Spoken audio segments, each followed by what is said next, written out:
नमस्कार बच्चों, स्वागत है आज की ऑनलाइन क्लास में आपका।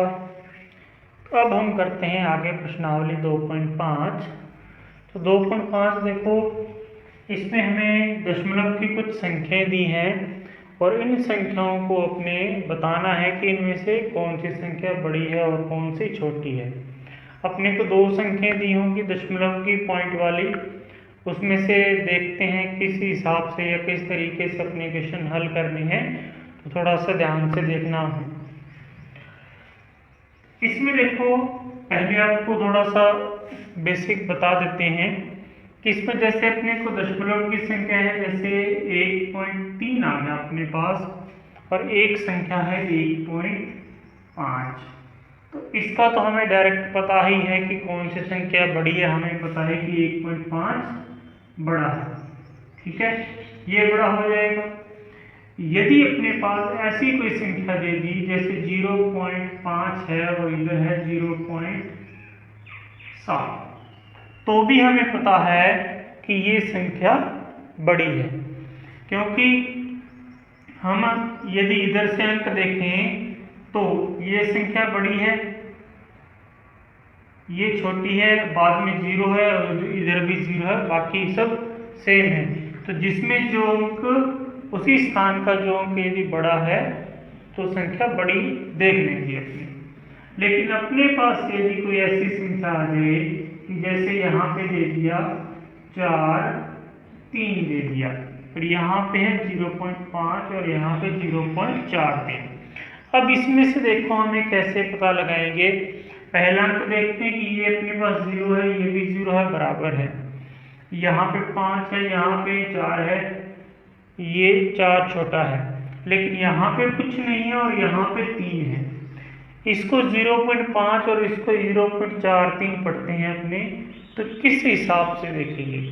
अपने को क्या करना है कि पॉइंट के बाद में अंक देखने हैं। पॉइंट के बाद यहाँ पे एक अंक है, यहाँ पॉइंट के बाद में कितने अंक हैं? 2। अपने यदि अंकों को बराबर कर लें, दोनों संख्याओं में अंक बराबर कर लें, तो हमें कोई भी कंफ्यूजन नहीं रहेगी कि अपने पास कौन सी संख्या बड़ी है और कौन सी छोटी है। तो अपने क्या करेंगे, यहाँ पे यदि 2 अंक हैं तो यहाँ पे 2 अंक पूरे करने के लिए हम यहाँ पे 0 लगा सकते हैं।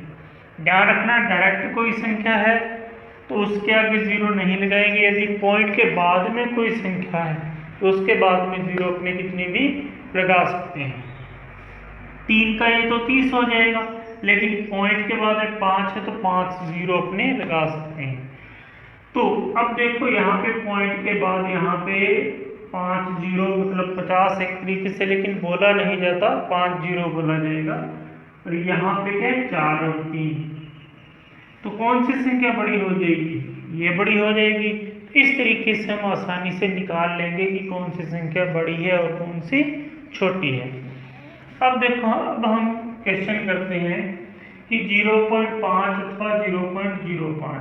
हम इसको इस प्रकार से उत्तर लिखेंगे कि 0.5 और 0.05, इसके बीच में अपने चिन्ह लगा लेंगे। अपने को डायरेक्ट पता चल जाएगा कि कौन सी संख्या बड़ी है और कौन सी छोटी है। अब देखो, यहाँ पे मैंने अभी यहाँ बताया कि पॉइंट के बाद में कितने अंक हैं? 2। यहाँ पे पॉइंट के बाद में कितने अंक हैं? 1। तो हमें पहले क्या करना है, 2 अंक बराबर कर लेते हैं। पॉइंट के बाद 2 अंक हैं तो इसमें पॉइंट के बाद 2 अंक कर लेते हैं। एक तो 5 है और दूसरा क्या आ जाएगा, हम अपनी तरफ से क्या लगा लेंगे? 0 लगा लेंगे। तो यहाँ पे देखो, यहाँ पे यदि अपने उस तरीके से देखें तो यहाँ पॉइंट के बाद में ये 0 से पॉइंट के बाद में 50 और ये 0.5 है, तो 50 बड़ा है या 0.5 बड़ा है? तो 50 बड़ा है। अपने को पता है कि ये संख्या क्या हो जाएगी? बड़ी हो जाएगी। दूसरा तरीका ये है कि 0 0 देखो बराबर है, ये अंक यहाँ पे बड़ा है, ये अंक यहाँ पे छोटा है। दूसरा अंक या पॉइंट के बाद में पहला अंक ये बड़ा है, ये छोटा है, तो ये संख्या बड़ी हो जाएगी। इसी प्रकार ये देखते हैं 0.7 और 0.5, इसका तो अपने को पता ही है कि ये संख्या क्या हो जाएगी? बड़ी, क्योंकि ये समान है। फिर यहाँ पे 7 बड़ा है और 5 छोटा है, तो ये छोटी हो जाएगी। फिर इसमें देखते हैं 7 अथवा 0.7। इसमें देखो हम क्या करेंगे, यहाँ पे आपको ध्यान रखने वाली बात याद रखनी है कि यदि कोई अंक दिया है, संख्या दी है और उसमें कोई भी पॉइंट नहीं दिया, दशमलव नहीं दिया, जैसे मान लो इसी प्रकार यहाँ पे 7 दिया है, यहाँ पे कोई पॉइंट दशमलव नहीं दिया, तो हम क्या करेंगे, इसके बाद में पॉइंट मान के 0 मान सकते हैं।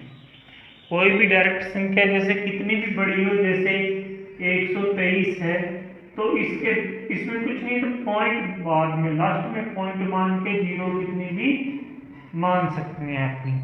इस प्रकार तो यहाँ पे कोई भी पॉइंट नहीं है, तो पहले तो ये पॉइंट की संख्या है दशमलव की, ये इसको भी हम दशमलव में बदलेंगे, तो क्या करेंगे, पॉइंट लगा करके 0 लगा लेंगे। तो अब हमें पता चल जाएगा कि कौन सी संख्या बड़ी है और कौन सी छोटी। 7.0 और 0.7, तो 7 बड़ा है, ये 0 छोटा है और 7 बड़ा है, तो 7 बड़ी, तो ये संख्या बड़ी हो जाएगी। इसी प्रकार ये करते हैं 1.37 और 1.4, कौन सी संख्या बड़ी है, ये देखो 1 है, यहाँ भी 1, ये दोनों बराबर है अभी तक, ये फिर 3 है और यहाँ पे 4 है, तो कौन सा बड़ा हो गया, 4 बड़ा है, तो इसका मतलब ये संख्या बड़ी होगी। और देखें 7 है बड़ा है, ये छोटा है, तो आगे वाला अंक यहाँ पे कोई इसकी अहमियत नहीं है, तो ये यदि 3 बड़ा है और ये 3 छोटा है और 4 बड़ा है, तो ये देखो 1.37 हो गया और 1.49 बड़ा हो गया। यदि हम डायरेक्टली देखें तो 137 पॉइंट हटा के देखें 149, तो भी ऐसे भी देख सकते हैं, तो ये संख्या क्या हो जाएगी, बड़ी हो जाएगी। तो 2.03 और ये है 2.30। वैसे तो डायरेक्ट हमें पता है कि कौन सी संख्या बड़ी है, लेकिन फिर भी देख लेते हैं कि 2 है, ये अभी तक बराबर है, यहाँ पे 0 आ गई, यहाँ पे 3 आ गई, ये बड़ा है, इसका मतलब ये संख्या क्या हो जाएगी, बड़ी हो जाएगी। इस प्रकार ही हम क्वेश्चन आसानी से कर सकते हैं।